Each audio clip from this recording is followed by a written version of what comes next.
Hey Bowtie Nation, Joseph Hogue here with your weekly stock market update, 9 a.m. Eastern every Monday morning with the stocks to watch and the stock market news you need to see. And Nation stocks crashed Friday on renewed trade war tensions, but it wasn't the trigger that will signal the next bear market. Now don't get me wrong, this AI bubble will pop, but while pundits give vague warnings and long from now timelines, I'm going to guide you through three scenarios that could send stocks tumbling, including one that could happen as soon as October 29th. Yes, the same day as the infamous 1929 crash that started the Great Depression. I'll outline what's coming, how to invest to protect your hard-earned money, along with important updates to shares of Ford Motor and Ally Financial. First to that stock market news though, because stocks plunged Friday on an escalation in the US-China trade war, and it could be just a glimpse of what's coming at the end of this month. In fact, while pundits on TV scream that stocks are too expensive and the bubble is ready to pop, there is only one scenario that could send stocks crashing this year, and nobody is talking about it. I'm going to reveal that scenario, along with two others to watch for, and how to invest to protect your money. First though, yes, stocks are historically, undeniably expensive. Data from FactSet shows stocks in the S&P 500 are trading for a price of 29 times reported earnings. Investors are paying $29 for every dollar in earnings in those stocks they own. That is more expensive than at any point other than the crazy money-printing days of post-pandemic, and by most measures, more expensive than even the dot-com bubble 25 years ago. But nation stocks do not fall just because they get expensive. The stock market always needs a catalyst for a crash, whether it's the Fed raising rates in 2000 or mortgage defaults in 2008. Fed Chair Powell spooked investors recently, saying that stocks are fairly highly valued, which of course made the market flash back to Greenspan's much more poetic, irrational exuberance warning in 1996.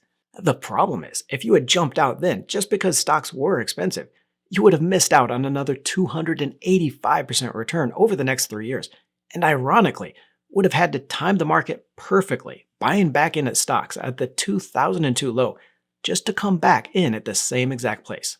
Folks, if you are going to be jumping in and out of this market, doing anything but just buy and hold forever, you need to be following the catalysts that are going to start that bear market. So that's why I want to walk you through three potential catalysts to watch, two of which need to be on your radar but are probably more than a year out, and one that could be happening as soon as the end of this month. Oh, we got a scare on one of these early last week, sending shares of Oracle down as much as 7% on Tuesday, when it was reported that the company is seeing a massive drop in its profitability on its cloud business, in particular on the price of NVIDIA chips used in those data centers. Rumors are that that gross margin, so that profitability after paying production and suppliers, could be as low as 14% for this quarter, down from 70% in the quarter before. This is the big lower returns argument the bears have been warning about, that if big tech starts reporting much lower profitability of those earnings that return on investment in its cloud and data center business, it's going to be very hard to justify the trillions of dollars it's spending to build up those data centers. And since the $100 billion deals between OpenAI, NVIDIA, AMD, and everyone else are generating that revenue boom, keeping this market going, if that goes, then so goes the bull market. Now, Oracle doesn't report earnings until December 8th, so that change in profitability is definitely something to watch, but those rumors haven't even been confirmed, so it could come down to nothing. Those data centers take years to build, and the investment spending isn't going to disappear anytime soon, so any news around this is more likely to be a buying opportunity rather than that near-term threat. Now, another scenario here would be a DeepSeek moment in the United States. And we saw that mini crash in January when the Chinese startup reported it had trained an AI model on just $6 million, far less than the billions in data center spending it costs here in the US.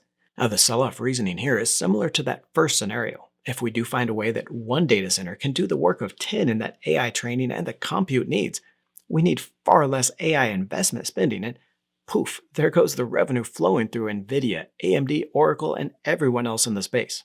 And while we can watch for those profit margins when the big tech companies report earnings over the next few weeks, neither of these two scenarios is very knowable or likely at least into the end of this year.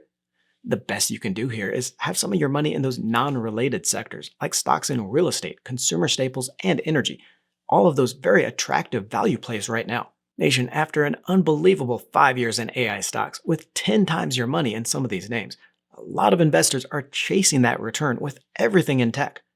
We could see that AI bubble inflate further still, but holding a little more of your stocks in those other sectors, like the Energy ETF, the ticker XLE, the Consumer Staples Fund, XLP, or the Real Estate ETF, the ticker XLRE, is going to go a long way to protecting your money when the bubble does pop. But now there is one catalyst that no one is talking about, one that could happen this month, and that afterwards, it's going to be the trigger event everyone looks back on and says, well, yeah, that was obvious. We started last week with China escalating trade tensions on a new policy requiring companies to get a license to export any product with 0.1% or more rare earth elements, basically restricting all exports of REE. Now, China controls more than 70% of global production in those rare earth elements, critical inputs for weapons platforms, robotics, and most electronics. This is a major playing card China holds, and the reason the Trump administration took a 10% stake in rare earth miner MP Materials in July. President Trump responded with increased tariffs and threatening to cancel a meeting with Chinese President Xi later this month, news that prompted one of the biggest market drops of the year. But now that's not the only card China is playing. The country buys more than half the U.S. soybean crop each year, but has been shifting its purchases to Brazil farmers, sending prices in the US down 25% over the last 2 years. This year, China hasn't booked any purchases for US beans in months, gearing up for those trade talks with Trump and what could become a bloodbath according to farmers. President Trump and President Xi are scheduled to meet late October at the APEC summit in South Korea, happening October 27th through November 1st. And what happens there could be the catalyst for this next stock market crash. That's because as China plays its cards, restricting rare earth elements, threatening US companies like Qualcomm and Nvidia with investigations, and creating a bloodbath for farmers, it's coming to the trade talks with just one goal in mind. Xi is going to tell Donald Trump he can have the rare earth elements, he can have the farm exports, and pretty much everything else. China just wants two little words: formally opposed. That is the change to US policy to Taiwan independence that China is going to be seeking at these talks. President Xi sees it as his legacy to end the policy of one nation, two states that allows Taiwan some democratic independence. It's a humiliation to the Chinese government and the only goal that matters to them right now. Understand that now the official US policy on Taiwan is more neutral. It recognizes China's authority, but official language is that the US neither supports nor opposes Taiwan's independence, with the implication being that maybe the US would step in against a Chinese attempt to take the island by force. But that could change this month. Let's be honest, President Trump doesn't care about Taiwan. He wants a trade deal he can crow about, all the REE we need, promised crop purchases to save our farmers, and an open market for US companies. So when President Xi comes to the APEC meeting and says, sure, take all you want, if the US changes its stance on Taiwan to formally opposing its independence, oh, it really wouldn't change anything, but it would clear the way for China to take the island in that one nation, two states policy, because the US can't very well object to a blockade or military force if its official policy is in opposition to the island's independence. Folks, this is much more important than investors may realize, because Taiwan Semiconductor, ticker TSM, manufactures 54% of the world's chips and upwards of 70% of the high-performance chips used in AI. Along with another 6% of the global chip supply manufactured in China, total Taiwan Chinese chip production is 69% of the world total. So a full takeover of Taiwan would mean not only would China control more than 70% of the global rare earth elements, but also majority production of the global semiconductor supply chain, the brains of any electronic device. Now, the US government knows the implications of all of this, so I think that delay in the US-China trade talks and this escalation recently is around this one issue, that China has a very strong hand and isn't budging on this one policy change. We could see some language around a deal and an official policy change that China is going to respect the will of the people of Taiwan, but everyone knows what this is going to mean, and it's going to see a major drop in stocks when that deal is announced, as investors fear the global AI chip supply could grind to a halt. A nation, it's not a done deal, but this is also not a long shot, and since nobody is talking about it, there are ways to protect your portfolio that already haven't been bid up. One way would be to buy assets tied to agriculture, like shares of the Techrium Soybean Fund, the ticker SOYB. Ag buying is one of China's biggest cards, and just like the EU's promise to buy $750 billion in US energy exports, part of any trade deal is going to include a promise for ag exports. Now, in that, you could also buy shares of the VanEck Agribusiness ETF, the ticker MOO, which holds 58 companies in seed, farm machinery, fertilizers, and other ag-related stocks, which should do well as a Chinese commitment to U.S. purchases. Now, both of those stocks are going to help offset some of your losses, but neither is going to give you the kind of leveraged return to protect your portfolio. For that, I'm going with the obvious loser here in that China-Taiwan scenario. Taiwan Semiconductor Manufacturing, ticker TSM. While TSM has been expanding its global manufacturing footprint, it still has most of it on the island and would fall into chaos if China were to invade. We can go here to the options available on the stock, and looking at the puts only, I'm not sure we hear trade deal framework immediately after the summit at the end of this month, but we could have news in November or early December, so I'll use the December 19 options here. Now, these put options lock in a price at which we can sell shares of TSM, so if the stock crashes on the potential change in the US policy to Taiwan, these puts are going to become very valuable and will make a lot of money. That said, we don't want to be paying a lot of money for this protection, so we want to go deep out of the money here, maybe even to the $200 strike price. That is 30% below where the stock is trading at last week, and we can buy those puts for just $2 each. If the US changes its policy to Taiwan to formally oppose to independence, we could see shares crash by 25% or more, taking the stock close to that $200 strike price or even below. On a 25% drop and a delta of 0.65, the price of those puts could jump to $46 each, which would mean a 23 times return on your money. Now, there is still a chance that those trade talks drag on or that they hold the Taiwan policy change until next year. I do expect it to change though, because that is all China wants right now and has a lot to trade for it. But understand, you do not need a lot of these puts to protect your portfolio. The idea here is to buy maybe 1 or 2% of your portfolio in this protection at the most. If we don't get that news by December, then you roll those puts over into March, maybe even later. The idea here is that 23x return on your money is going to protect a lot of the downside in other stocks. But if we don't get that policy change and those puts expire worthless, if you lose that money in those puts, you're still going to make a lot of money in the rest of your portfolio. Now, there are other option strategies you can use here, like this long straddle, that's going to make money if shares of TSM jump higher or lower. This would be a safer play, though it wouldn't provide quite the upside profit potential of those put options. And Nation, I know that options jargon can be confusing, but you need to be using these as a part of your investing strategy. Options will not only give you ways to protect your money, but also amplify your returns and create income. To help you get started, I'm relaunching our Ultimate Options course. Over 3 hours of video, I start with the basics, then walk you through 29 option strategies, when to use each, and how to set it up, including a real-world example with shares of Tesla. The course also comes with a one-of-a-kind strategy finder to help you find the right option strategy, and an options calculator to show you exactly what to expect. And right now, I'm relaunching that course at a 38% discount. Save $150 off. You're going to get all the basics to get you started, the strategy finder to make sure you're using the best strategy, the options calculator to show you exactly how much money you can make, walkthroughs on all 29 strategies, and a 14-day money-back guarantee. Now, that $150 launch discount is only available with the coupon code I'll leave in the description below. Look for that link or scan the QR code here. Now on to the stocks I'm watching this week. Ford Motor Company, ticker F, plunged 10% last week after a fire at a key aluminum supplier threatens months of higher costs. Ford is the biggest buyer of the Novelis aluminum plant in New York, which supplies 40% of the aluminum sheet for the entire U.S. auto industry. The damage is expected to keep the plant shut for at least 4 months, with Ford saying it would update investors when it files its quarterly earnings on October 23rd. That news comes on top of a hit to profits on steel and other tariffs, with Ford estimating a $3 billion hit this year alone and lower earnings as a result. The point here, folks, is that I know a lot of investors have started to look at this one as a value play, trading at just 0.27 times on a price-to-sales basis and paying a 5.2% dividend. But this could very easily be the falling knife investors are trying to catch. Besides higher costs that are still an unknown, tariffs aren't going away anytime soon. Consumer spending is suffering on a weak jobs market and still high interest rates.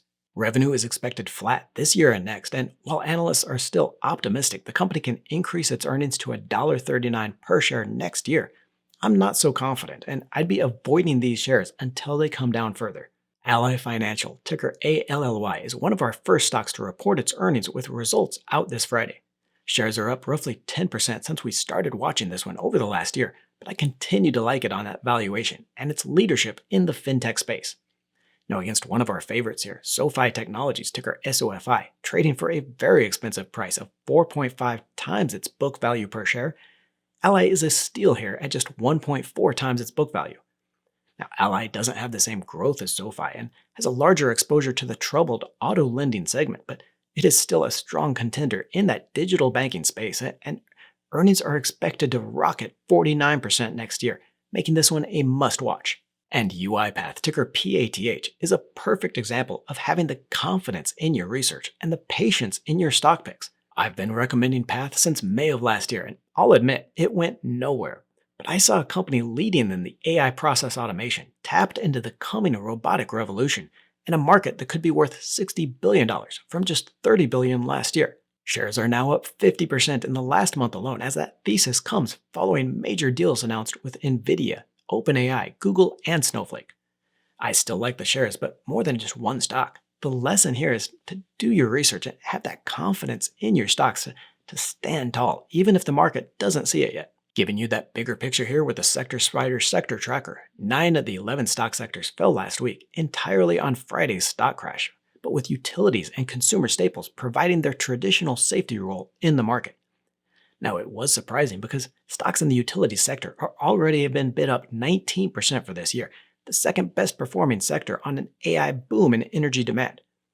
As that China situation gets worse, though, I wouldn't count on utilities holding up, and would instead be looking at safety in healthcare, real estate, and consumer staples. And updating our stock market outlook, the bank stocks start the third quarter earnings report this week, with Wall Street expecting companies in the S&P 500 market index to report 8% profit growth from last year on 6% growth in sales. The fact that analysts have increased their earnings forecasts for the market over the last 3 months, raising expectations by 0.1% when forecasts are usually cut leading up to those reports, that tells me that optimism is still fully in charge and is a good sign for stocks. Forecasts for earnings growth to increase next year to almost a 14% pace may have to come down a little, but it would still be an acceleration, and I think the wave of tech deals lately could come through as increased sales guidance by management at some of the biggest tech companies.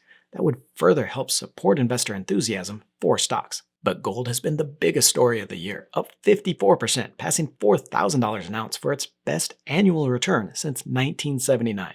And while a lot of that upside has been on the dollar debasement trade, the idea that higher inflation and record deficits in the US are destroying the value of the dollar, the recent run in gold suggests there is something much bigger at play here. Looking at the dollar index, the value of the dollar against other major currencies, we do see a big drop in the first 4 months of the year, and that 30% jump in the price of gold along with it. But then the dollar has held relatively steady over the last 2 months, while gold has jumped again, adding another 20% on the price. So instead, what I think we're seeing is a complete erosion in trust for central banks and currencies on a global scale. From Japan's new prime minister advocating for lower rates and printing money, to political chaos in Europe, and President Trump's campaign to force lower rates at the Fed, the world is losing all faith in its fiat currencies and the governments. In fact, we've seen just about every currency hedge take off this year. The price of silver is up 66% as it edges out gold's run over the last 2 months. Bitcoin and Ethereum are both up over 20% after falling in the first few months of the year. Now, my favorite here is Ethereum, which, besides some status as a currency hedge, is set to benefit from that age of stablecoins and tokenization coming. But there is one safety asset that hasn't jumped yet and is where investors need to be looking for value. The 31 real estate investment trust stocks, those REITs in the sector ETF, the XLRE, are up just 1% this year, far underperforming the market and other safety assets. Now, commercial real estate has continued to suffer under a weakening economy and higher interest rates, but represents a hard asset that is going to hedge against inflation and a falling dollar.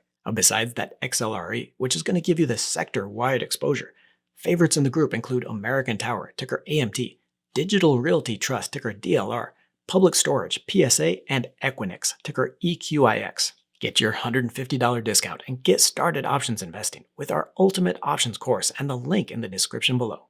Get the Strategy Finder, the Options Calculator, and a 14-day guarantee. Don't forget to join the Let's Talk Money community by tapping that subscribe button and clicking the bell notification.